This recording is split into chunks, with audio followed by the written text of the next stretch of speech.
Kujtesa është baza e personalitetit kolektiv të një populli dhe ligji i mbijetesës është i lidhur me ligjin e kujtesës historike.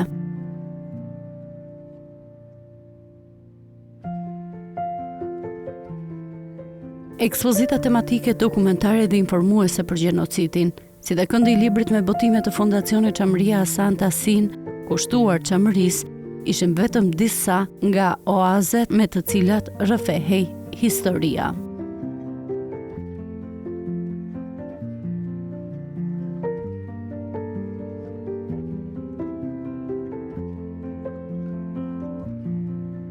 Është detyrimi ynë ta kërkojmë drejtësinë për Çamërinë, pasi ajo lidhet me principet e larta të humanizmit, që janë thelbi i demokracisë, i lirisë dhe i kulturës. Fondacioni Alsar ka përkrahur me këtë mesazh afatgjatë dhe strategjik çështjen çame. Ka botuar disa libra që hedhin dritë mbi Çamërinë dhe zgjedhjen e çështjes çame.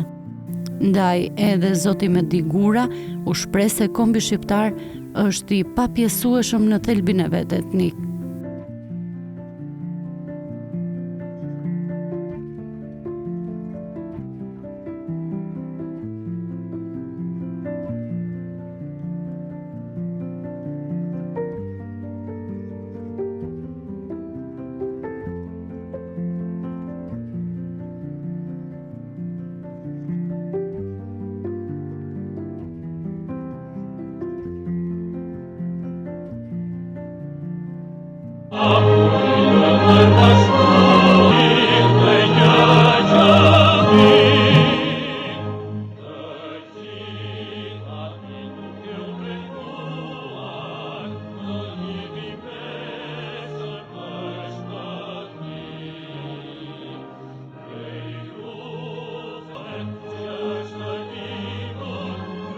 Të nderuar zonja dhe zotrinj, miq të kujtesës, të ftuar, miq të kulturës edhe të historisë son kombëtare. Mirëmbrëma dhe ju uroj mirëseardhje në këtë veprimtari përkujtimore me temë kujtesë, drejtësi dhe identitet.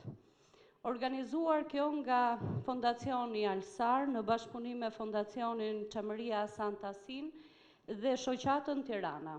Sot jemi mbledhur jo vetëm për të përkujtuar një nga plagët më të mëdha të historisë sonë, por edhe për të nderuar qëndresën, dinjitetin dhe identitetin e një komuniteti që pavarësisht dhimbjes dhe shpërnguljes arriti të mbjetoj duke ruajtur gjuhën, traditat, kulturën dhe kujtesën e vet. Ndaj 82 vjet pas këtyre ngjarjeve tragjike të Çamërisë, kjo mbrëmje vjen si një thirrje për të mos harruar. Ndaj edhe do doja që në kujtesë edhe në nderim të atyre që humbën jetën gjatë gjenocidit, por njëkohësisht edhe rrugës për mbijetesë, të mbanim një minutë heshtje.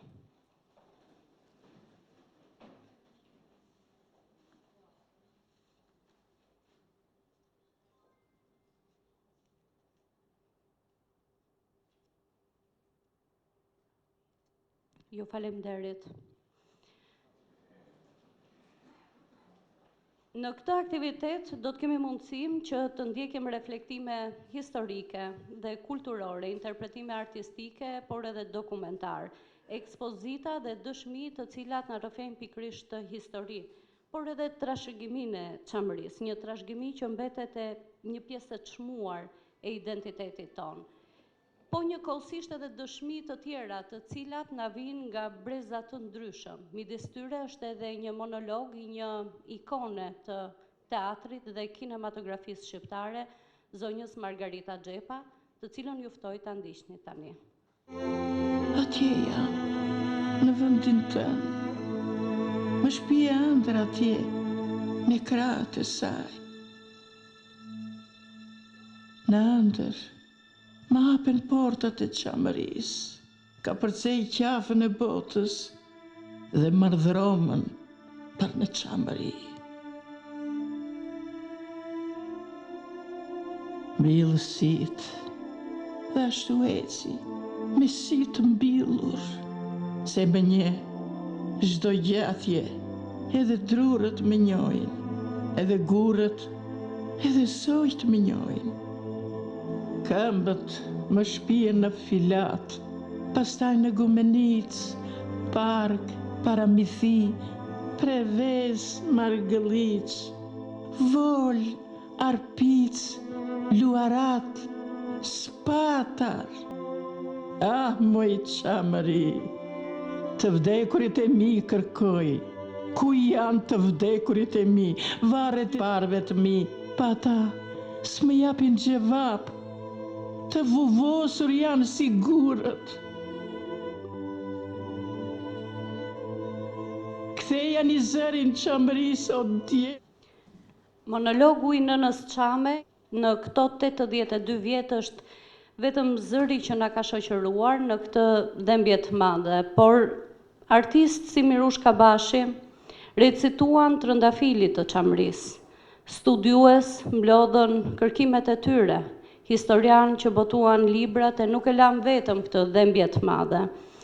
Por të gjitha këto produksione, si ato kinematografike, ekspozitat apo librat, historitë e publikuara her pas here, nuk do ishin sot një produkt për të rrëfyer këtë histori nëse nuk do të ekzistonin njerëz me zemër dhe mendje të cilët duan të realizojnë dhe të japin zë kësaj kauze.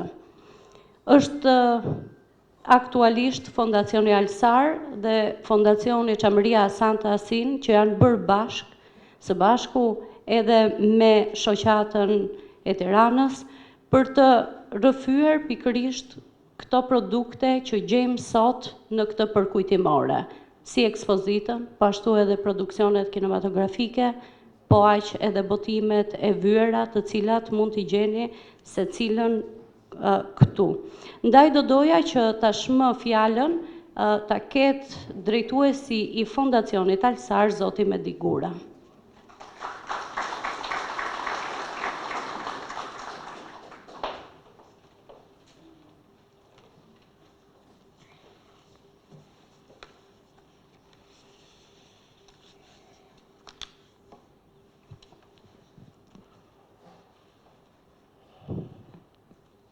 Të nderuar bashkë organizator, kryetari i Fondacionit Qamëria Hasan Dasini, zoti Alket Veliu, kryetari i shoqatës Tirana, zoti Niro Shtikeqi, shumë nderuar miku im Princ Leka, të nderuar akademik, miq dhe të ftuar, pjesëmarrës në këtë sallë, më lejoni në radhë parë që në emër të Fondacionit Alsar dhe të gjithë organizatorëve t'ju uroj mirëseardhjen në këtë aktivitet tashmë të përvitshëm që mundohemi të organizojmë për të rifreskuar historinë e Qamërisë, historinë e Shqipërisë dhe të kësaj pjese më të dhimbshme që ka kaluar populli shqiptar në Qamëri.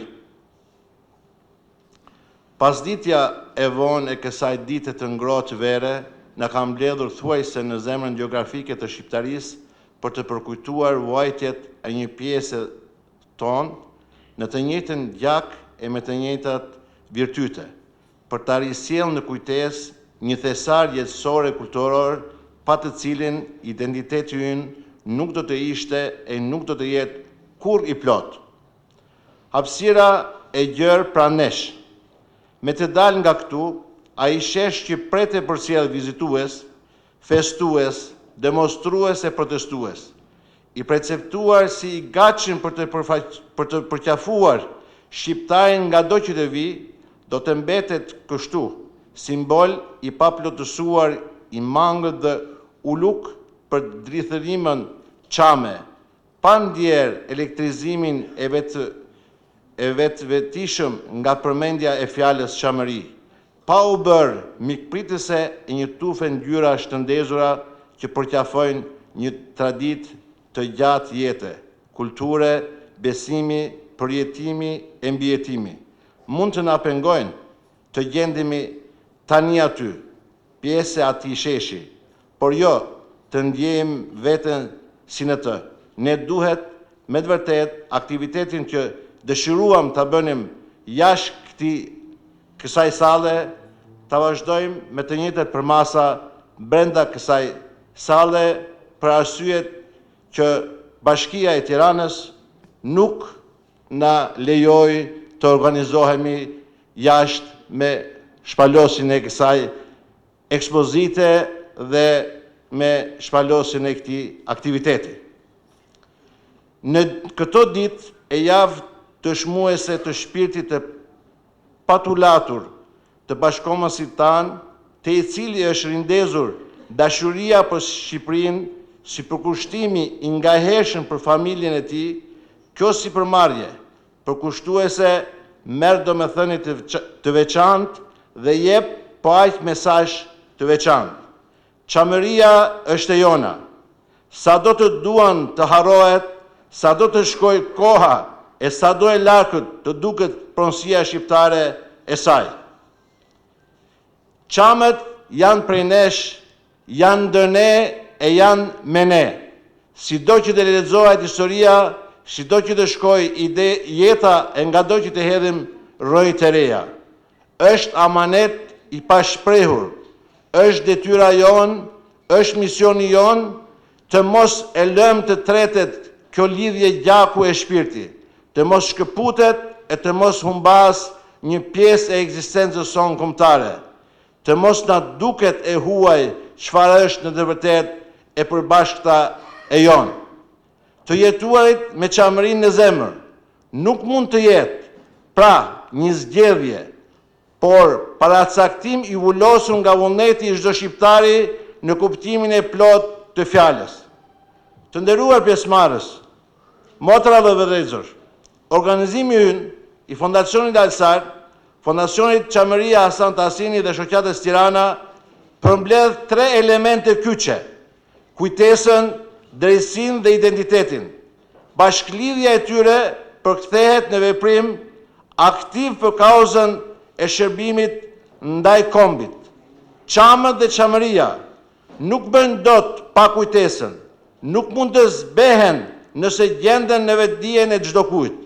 Çdo shoqëri është destinuar të shkatërohet pa drejtësi, prandaj është detyrimi ynë ta kërkojmë dhe drejtësinë për ta. Identiteti është shtyllë kurrizore e mbijetesës, është esencë e qenies së prekshme e përpjekjes për të mos ushuar. Fondacioni Alsar nuk ka ndalur asnjëherë në 2 dekada të veprimtarisë së tij ta sjellë dhe ta risjellë pa ndërprerje në vëmendjen e publikut çështjen çame. Nga Tirana në Konispol, vetëm dhe në bashkëpunim, kemi organizuar aktivitete, kemi mbështetur veprimtari e kemi botuar literaturë për çamërinë, siç bëjmë sot me këtë aktivitet të 82 vjetorit të genocidit ndaj çamëve. Me mirënjohje për bashkëorganizatorët e sotëm, juroj të gjithëve mirëseardhjen, shpresoj që të kemi vënë një gur tjetër në murin e përtëritjes së çamëve, për të mos i lënë të shndërrohen thjesht në një kënd muzeor. Faleminderit të gjithëve.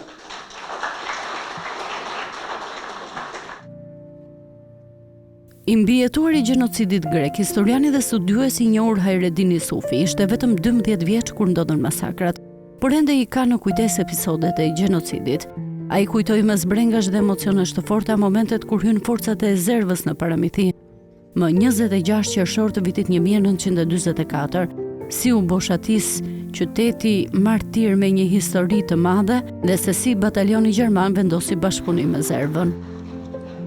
Ishte ndoshta vetëm 10 ose 12 vjeç kur erdhi nga çamëria në vitin 1944 dhe për 82 vjet rresht është simboli i asaj përkujtese. Po shkoj ta marr.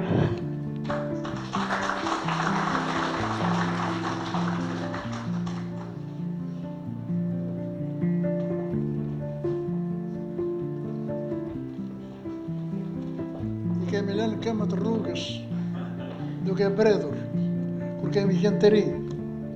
Dhe tashti, borxhet na i lajnë këta të rinjt. Të dashët pranishëm. Kur dëgjon fjalë zemre për kombin tënd, siç u theksuan nga paraardhësi që foli këtu, të mbushet shpirti me gëzim. Çamëria ka një histori të përbashkët me Shqipërinë, sepse një komp, një popull jemi. Fati e solli që Çamëria të mbetet jashtë kufive të Shqipërisë 1913. Dhe kur njihesh me historinë e Çamërisë, njihesh me dramën e një komuniteti i cili për 82 vjet akoma nuk ka parë një ditë të bardhë. Sot është data 25 qershor. 25 qershori është një ditë e zezë për Çamërinë. Në darkën e vitit, në darkën e 24 qershorit dhe në të gdhirë të 25 qershorit, garnizoni gjerman i Paramithis me komandant Zhvarsin boshatis qytetin e lë qytetin e Paramithis në marrëveshje me Napoleon Zelvën dhe shkon në një distancë një 10-15 km në Minin. Pra, komuniteti Çam, familje Çami mbetën në pikë të hallit.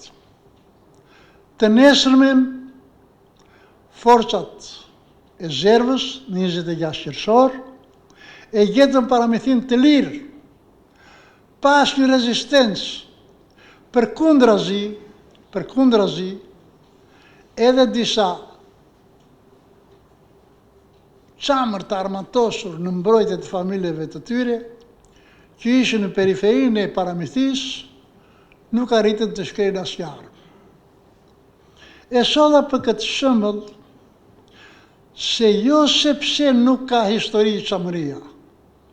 Çamëria ka një histori jashtëzakonisht të madhe dhe sot historia e Çamërisë është dosjet e historisë Çamërisë janë në bodrumet e arkivit të Athinës.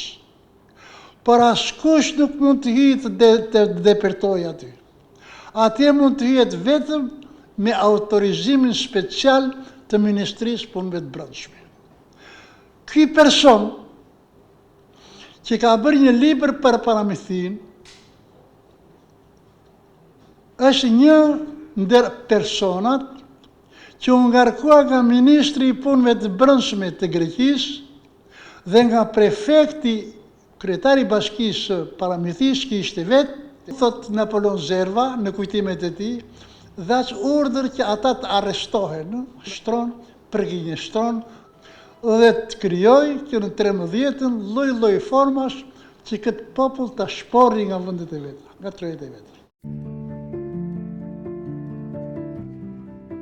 Është vërtet se çamët asnjëherë nuk kanë qenë vetëm, madje në Tiranë ndjer më mirë se kudo. 3 përfaqësues, Fondacioni Alsar, Fondacioni Çamëria Santasin dhe Shoqata e Tiranës u bën bashkë në një aktivitet përkujtimor, jo vetëm me vepra, por edhe me një ekspozitë.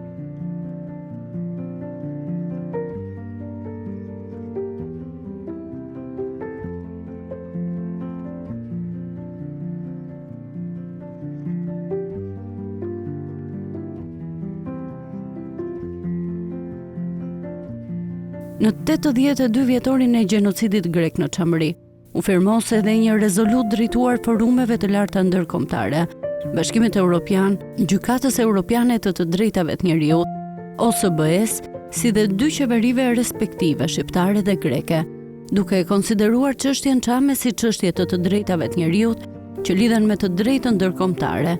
Në rezolut theksohet se nga analizat historike dhe juridike del se masakra dhe spastrimi etnik i kryer nga shteti grek ndaj shqiptarëve të Çamërisë bien ndesh drejt për drejt me disa instrumente kryesore ligjore.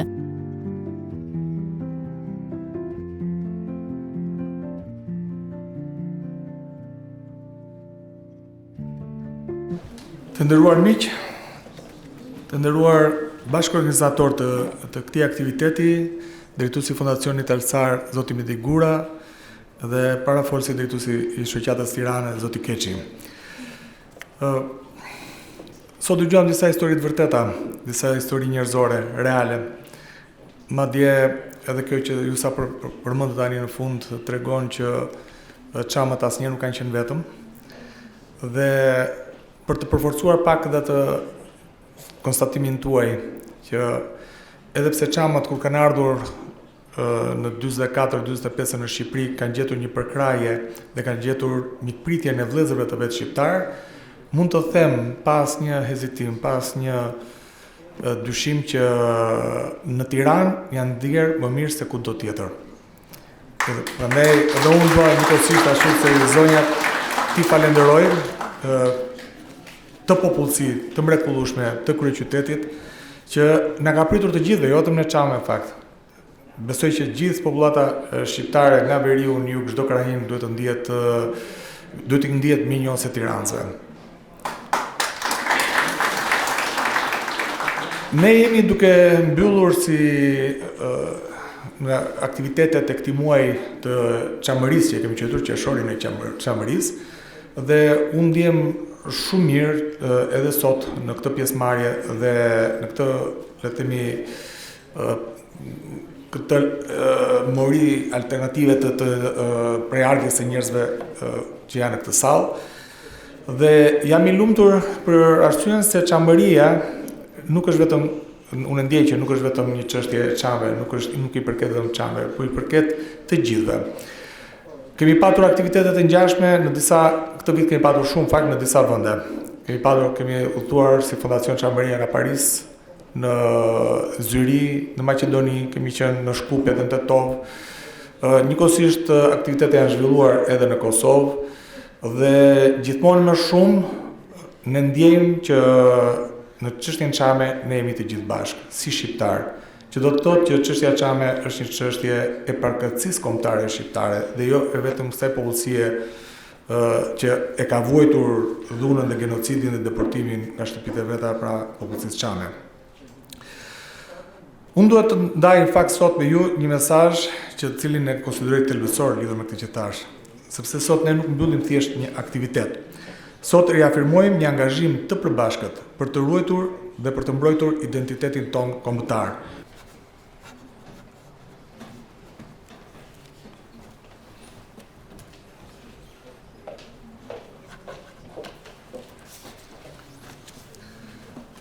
Atëre, të shpresojmë që kjo po dëgjohet dhe institucionet të cilet ne ja adresojmë të kërkesa të tregojnë serioze dhe të marrin parasysh respektimin e të drejtave të kësaj popullate.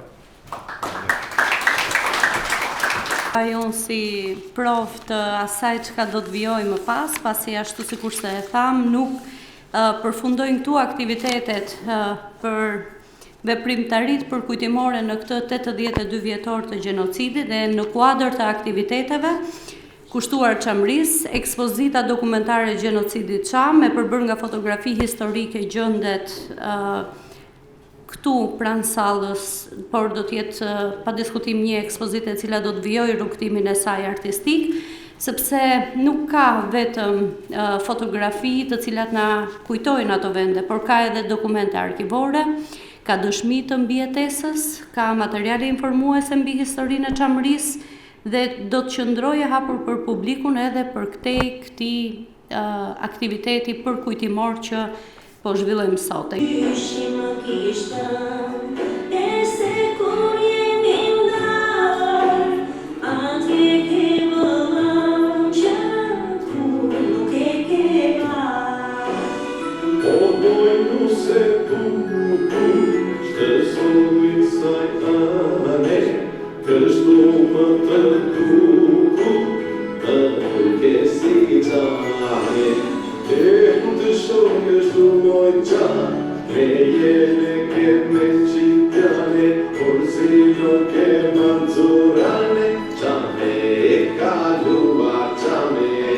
Flas sepse është emocion shumë i madh, sa herë të interpretosh sepse automatikisht të gjitha ngjarjet na shfaqen përpara syve.